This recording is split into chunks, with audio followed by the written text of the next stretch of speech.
तू हंस तू मुस्कुरा और रोना कम कर दे। तू हंस तू मुस्कुरा लेकिन रोना कम कर दे। अगर जिंदा है तो इस ज़िंदगी के नाक में दम कर दे। आप लोग इतना मेहनत शिद्दत से करिए, ठीक है ना, कि आपका समझिए कि जो किस्मत है ना, जो आप लोगों का बार बार यह रास्ते में रुकावट पैदा करता है, आप लोगों को आगे बढ़ने से रोकता है, समझिए कि यही परेशानी आप लोगों को एक दिन हीरा बना के छोड़ेगी। तो मेहनत से पीछे आप लोगों को नहीं हटना है। 4 दिन मेहनत करिए फिर आप लोग रुक जाते हैं, ऐसा गलती नहीं करना है। लगातार कंटिन्यू मेहनत करते जाना है, एक दिन ऐसा आएगा, ठीक है ना, कि रिजल्ट कोहराम मचाएगा। तो आप लोगों के सामने एक न्यू टॉपिक हम लेकर आए हैं कि किसी वस्तु को मुख्यतः 3 प्रकार से आवेशित कर सकते हैं। तो लोग के माइंड में बात चलो थी कि भैया कि हम कोनो वस्तु के कितना प्रकार से आवेशित कर सकते हैं, का 10 प्रकार के, 15 प्रकार के, 20 प्रकार के, यानी हम कितना प्रकार से वस्तु के आवेशित कर सकते नहीं, हमारा नहीं मालूम। तो देखा जाए बाबू लोग, कोनो भी वस्तु के तो लोग 3 प्रकार से मुख्यतः आवेशित कर सकल है, बुझा गेल ना। कोनो भी वस्तु के तो लोग 3 प्रकार मुख्यतः 3 प्रकार से आवेशित तो लोग कर सकल है। पहले का जो कि तो लोग देखा था घर्षण विधि, दूसरा का चलन विधि, तीसरा का प्रेरण विधि। अब एगो और कन्फ्यूजन कि भैया ही घर्षण विधि का होला, चालन विधि का होला, प्रेरण विधि का होला। तो लोग के माइंड में यह बात हम सेट करने का वादा करते हैं कि तीनों तो लोग 7 जन्म ना 1000 जन्म तक भी तो चाह के भी है तीनों के ना भुला सकल जा कि हाँ ई का मतलब कि ये कैसे भुला गई नहीं, तो लोग चाह के भी ना भुला सकल जा। सिंपल बात ये बा। तो स्टार्ट करें के देखो, कोनो भी वस्तु में जो आवेश आता है वह आवेश कहाँ से आता है। पहल का लॉजिक, यदि कोई भी वस्तु आवेशित होता है तो उसमें 100% इलेक्ट्रॉन का स्थानांतरण होता है। या तो इस वस्तु में से इलेक्ट्रॉन एकरा में जाएगा, या तो इस वस्तु में से इलेक्ट्रॉन एकरा में जाएगा, यही ना होता है। कोनो भी वस्तु आवेशित होने का कारण फर्स्ट है कि इलेक्ट्रॉन का स्थानांतरण होगा भैया। लेकिन यह कितने प्रकार से हो सकता है? 3 प्रकार से। पहल का घर्षण विधि। घर्षण विधि का हो मारा पीटी, रगड़ा रगड़ी, ठीक बा ना। गाँव में चाहे लड़का में देखल बहु, चाहे लड़कियों में देखल बहु, मारा पीटी एकदम छोटा छोटी पूरा हो जाला। तो मारा पीटी हो गया मतलब का कि कोई के चोट ज़्यादा लग जाई, कोई के चोट कम लग जाई, बुझा गई ना। तो वह होला घर्षण विधि का मतलब मारा पीटी, मतलब दूगो वस्तु से धके का करे भाई पूरा ऐसे रगड़ देवे के बा। तो ई क्रिया में का होला कि दोनों वस्तु आवेशित हो जाई, लेकिन दोनों वस्तु पे आवेश के परिमाण सेम रही, लेकिन चिन्ह अलग अलग रही। ई बात के ध्यान रखिए जा।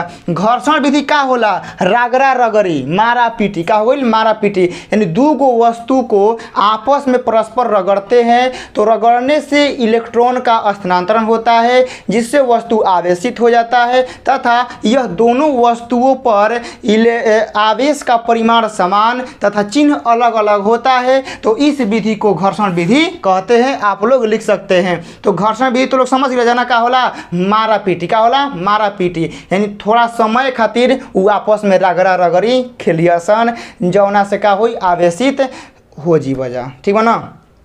दूसरा का आता है चालन विधि। अब चालन विधि का है, अब मान लो कि हम चुपचाप ही जबानी पढ़ावत हैं, चाहे तो भी लोग पढ़ता हो जा, कोनो तो लोग आइल दोस्त मान लो कि गरम छोड़न ला के तो लोग में ठेका तो लोग का हुई, तो लोग बहुत जलन हुई लागी ना कि भाई हमारा मतलब कौन ला के गरम छोड़ ठेका दिले बा। तो उहे होला चालन विधि। का होला कि मतलब कोनो उदासीन चुपचाप बा वैसे बैठल आ तू ला के कोनो आवेशित छड़ बॉडी कौन ला के तो खाली ठेका के हटा दिल छुआ के, ठीक बा ना। मतलब हेकरा में मारा पीटी, हेकरा में ठेका ठेकावल, बुझा गई ना। हेकरा में का होला ठेका ठेकावल, खाली छुआ के हटा लेवे के बा। तो ई ठेकाने से जो वस्तु आवेशित होता है इसको बोलते हैं, क्या बोलते हैं? चालन विधि। तो देखिए, यदि कोई वस्तु उदासीन बिंदु है, यदि कोई आवेशित वस्तु को लाकर इसमें ठेका देते हैं, मतलब संपर्क करा देते हैं और संपर्क करा के हटा देते हैं, तो क्या होता है कि जो वस्तु पर आवेश था वही आवेश एकरा पर है। कहने का मतलब है कि मान लो कि वस्तु उदासीन है और उन्हें से हम धन आवेश का छड़ छोड़ लेनी, धन आवेश के छोड़ लेनी, ला के एकरा में ठेका देनी, तो ई वस्तु उदासीन रहे का हो जाई, धन आवेशित एकरा पे आ जाई। यदि वस्तु का बा, हई वस्तु मान लो कि ऋण आवेशित बा, होने से हम ऋण आवेशित के छोड़ लेनी, ला के एकरा में ठेका के हटा लेनी, का कहीं ठेका के हटा लेनी, तो एकरा पे कौन चार्ज रही, ऋण आवेशित आ जाई। यानी कहने का मतलब यदि कोई वस्तु उदासीन है तो किसी आवेशित वस्तु को लाकर इसमें संपर्क करा के हटाने पर वह उदासीन वस्तु आवेशित हो जाता है तथा उस पर समान नेचर का आवेश उत्पन्न हो जाता है। तो इसे क्या कहते हैं, चालन विधि कहते हैं। समझ में आ गई। घर्षण विधि का मतलब मारा पीटी का, मारा पीटी रगड़ा रगड़ी हुई, बुझा गई ना।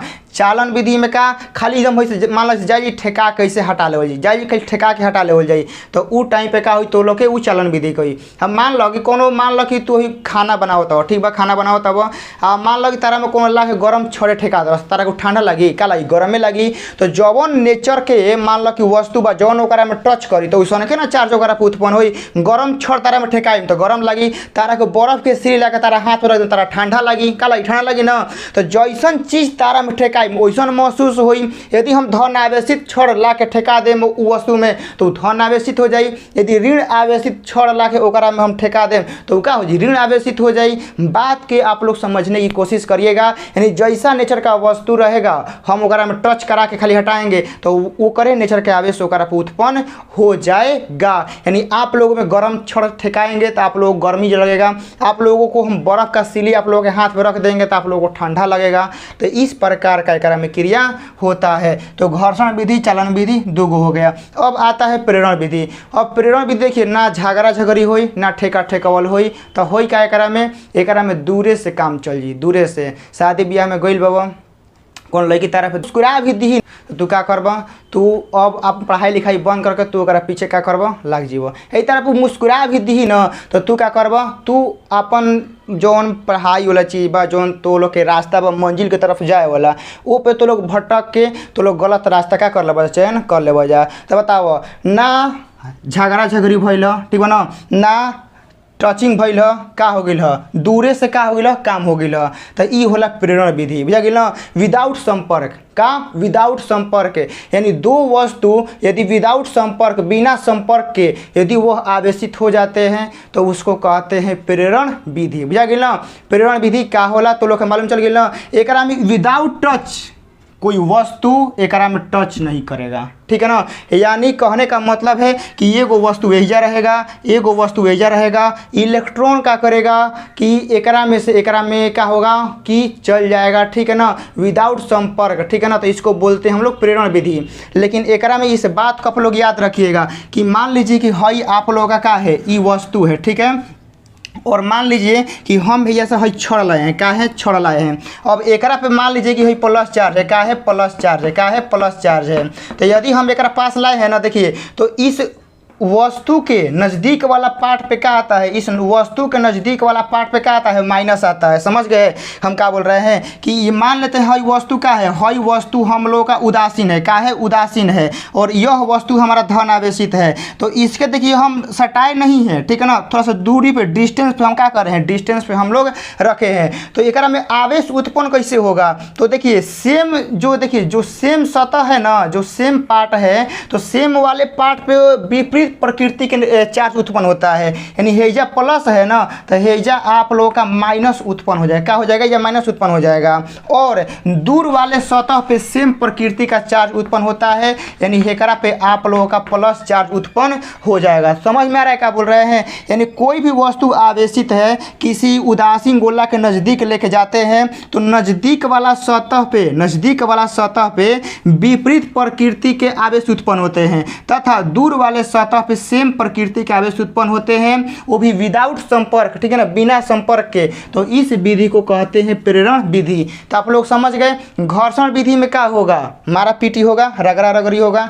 चालन विधि में क्या होगा, ठेका ठोका, खाली ठेका कैसे हटा लेगा, खाली ठेका कैसे हटा लेगा। प्रेरण विधि में विदाउट संपर्क, ठीक है ना, यानी संपर्क नहीं होगा, बिना संपर्क कैले क्या हो जाएगा, काम हो जाएगा, वह आवेशित हो जाएगा। तो इसको बोलते हैं प्रेरण विधि। तीनों काफ़ी मोस्ट इंपॉर्टेंट था।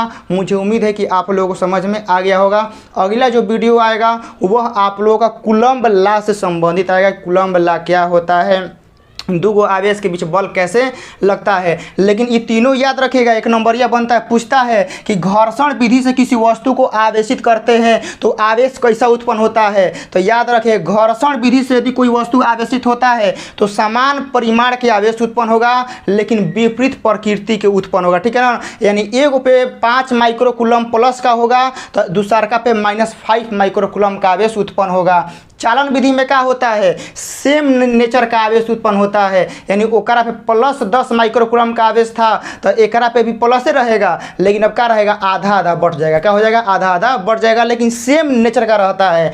चालन विधि में सेम नेचर का आवेश उत्पन्न होता है। अब कहने का मतलब है कि मान लीजिए कि कौन 10 गो शराबी है, क्या है, 10 गो शराबी है, हाँ एगो सीधा साधा ओकर दोस्त है, और मान लीजिए कि ओकरा साथ 1 महीना रहेगा तो क्या गारंटी है कि वो 10 को सुधार देगा। लेकिन इस बात कि वो 1 महीना बाद वो पीने लगेगा वो पी के पक्का हो जाएगा।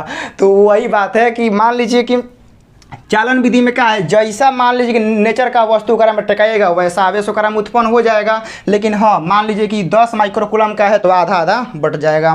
प्रेरण विधि में क्या होता है, विदाउट संपर्क है। तो आप लोग इस बात को याद रखिए कि चालन विधि में सेम नेचर का आवेश उत्पन्न होता है, प्रेरण विधि में ऐसे उत्पन्न होता है कि सेम वाला जो रहता है ना सतह, तो सेम वाला सतह पे क्या होता है कि विपरीत नेचर का आवेश उत्पन्न होता है। एक प्लस मान लीजिए का है ना तो एक पे माइनस उत्पन्न होगा, और दूर वाला सतह पे क्या होता है, प्लस उत्पन्न होता है। और यही केस मान लीजिए कि मेरे भाई लोग की हई आप लोगों का वो गोला है और हेजा आप लोगों का हई है, और एक पे मान लेते हैं क्या है, एक पे आप लोगों का माइनस है। तो एक पे माइनस है ना, तो देखिए तो हई वाला जो आप लोगों का सतह है ना नज़दीक वाला, तो नज़दीक वाला सतह पे आप लोगों का प्लस हो जाएगा, और दूर वाला सतह, देखिए दूर वाला सतह पे क्या आ जाएगा, माइनस आप लोगों का आ जाएगा। तो ये सारा जो कहानी है ना, ये सारा कहानी आप लोगों का किस में होता है, आप लोगों का प्रेरण विधि में होता है। तो तीनों आप लोग समझ गए होंगे, आप लोग अपने नोटबुक में आप लोग लिख लेंगे। परिभाषा तो हम बोलिए दिए हैं, अगला वीडियो आप लोगों का कूलम लॉ से संबंधित आएगा। मिलते हैं उसी वीडियो में, आप लोग इसको बढ़िया से तैयार कर लीजिएगा नोटबुक को। और फिजिक्स को देखिए, जो आप लोगों का थ्योरी है ना, जो आप लोगों का 2 नंबरिया है, वह आप लोग अभी से ही मतलब कि याद करने का, समझने का कोशिश करिए। अभी आराम कीजिएगा तो एग्ज़ाम टाइम दिक्कत होगा, अभी याद करिएगा तो एग्ज़ाम टाइम का खाली देख लीजिएगा ना तो आप लोगों का याद हो जाएगा। बाकी आप लोग वीडियो देख लिए होंगे तो याद हो गया होगा। मिलते हैं दूसरे वीडियो में।